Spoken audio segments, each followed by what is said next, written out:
Hai Top of Mania, jika mendengar kata preman, tentu sudah sangat sering terdengar di kehidupan sehari-hari kita. Kata dari preman itu sendiri berasal dari bahasa Inggris, yaitu freeman, yang memiliki arti orang bebas atau bisa dibilang juga tidak ingin terikat kontrak. Istilah preman itu sendiri saat ini dipakai oleh orang-orang yang melakukan tindakan kriminal serta kekerasan untuk mendapatkan hasil keuntungan. Di berbagai daerah kalian, tentu memiliki preman yang memang ditakuti dan juga disegani oleh masyarakat tersebut.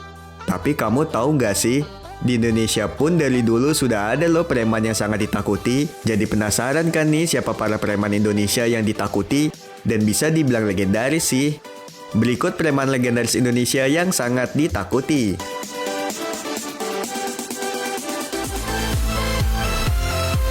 John Kay. Pria berdarah Maluku ini memiliki nama asli John Revra Kay. Ia menggeluti bidang bisnis penagihan utang atau biasa disebut dengan debt collector. Bisnis tersebut ia jalani bersama organisasinya yaitu Angkatan Muda Kay yang lebih dikenal dengan nama AMKE. Bisnis penagih utangnya saat ini menjadi organisasi penagih utang yang terbesar di Jakarta.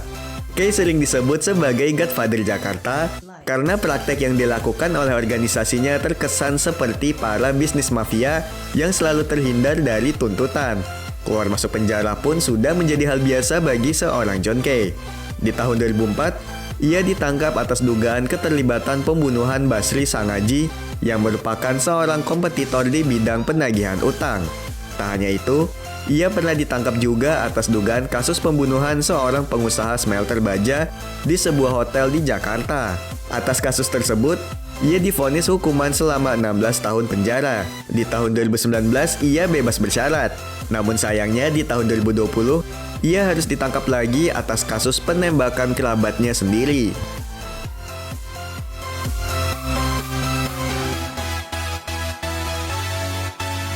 Hercules.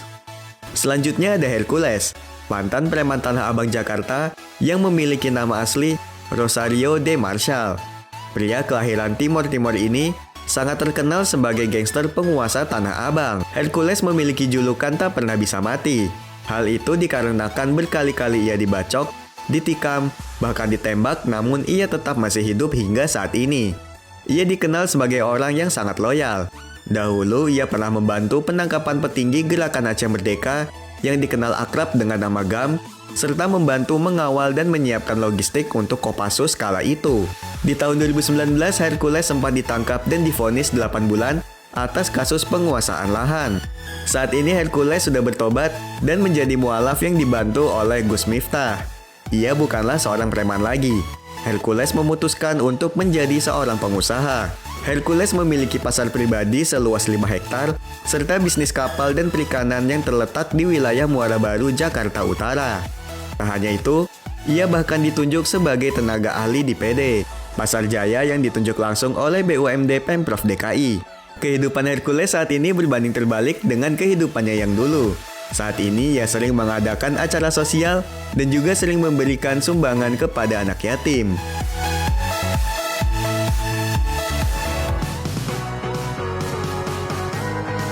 Kusni Kasdut. Selanjutnya ada Kusni Kasdut, merupakan seorang preman yang melegenda di Indonesia. Kusni terkenal sebagai preman serta penjahat dan juga perampok berkelas kakap di Indonesia. Kusni sangat sering melakukan perampokan barang-barang mewah, bahkan ia tak segan membunuh korbannya. Aksi perampokan fenomenal yang dilakukan Kusni Kasdut ialah saat ia merampok Museum Nasional Jakarta. Ia menyamar sebagai polisi dan membawa 11 permata dari museum tersebut. Atas kejahatan yang dilakukannya, ia divonis hukuman mati.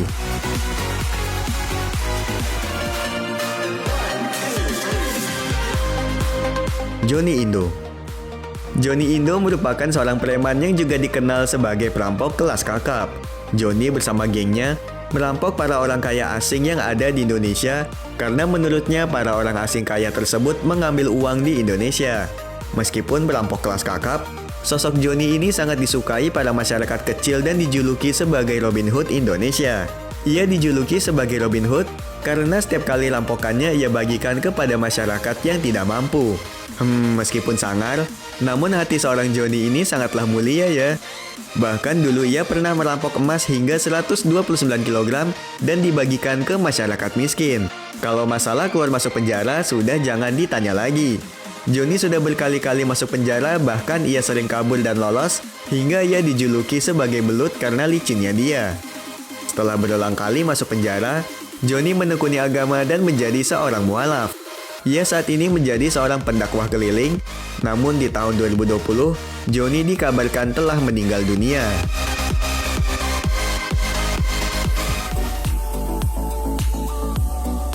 Anton Medan.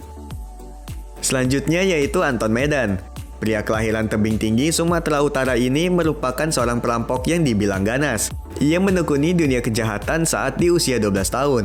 Awalnya ia menjadi seorang calo tiket bus di sebuah terminal di Tebing Tinggi.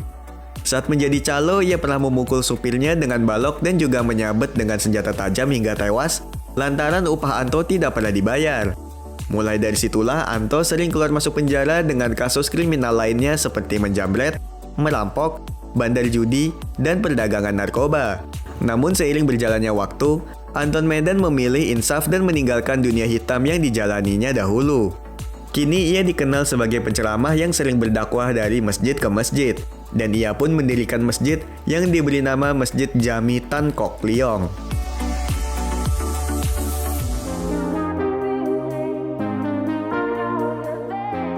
Sahara Olawan Panggabean. Berikutnya ada preman yang berhati dermawan. Sahara Olawan Panggabean merupakan seorang preman yang mengelola perjudian besar di daerah Medan serta memiliki bisnis debt collector. Ia pun merupakan seorang pendiri organisasi terbesar di Sumatera Utara, yaitu Ikatan Pemuda Karya. Di masa hidupnya, Sahara terkenal sangat dermawan. Ia selalu membantu orang yang membutuhkan dan membagi-bagikan duitnya. Uniknya, Sahara merupakan orang yang tidak suka terekspos. Ia bahkan tidak pernah mau bertemu wartawan untuk diwawancarai dan muncul di media. Untuk bertemu dengannya saja, tidak bisa sembarangan orang bisa bertemu. Jika ingin bertemu dengannya, harus melewati beberapa lapisan penjagaan agar bisa berjumpa dengan dia.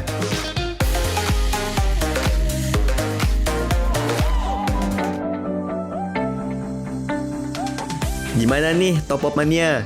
Preman-preman tadi menjalani hidupnya ternyata seperti yang ada di film-film ya. Mereka sering berkelahi untuk menguasai wilayah dan juga menguasai ranah bisnis seperti perjudian dan lain-lain loh. Preman yang sudah dibahas tadi memiliki cerita yang sangat melegenda bagi masyarakat di Indonesia ternyata guys. Sekarang kalian jadi tahu kan?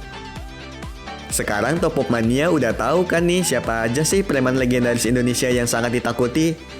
Biar gak ketinggalan info lainnya, jangan lupa ya di subscribe, komen, dan share ya Top Up Mania.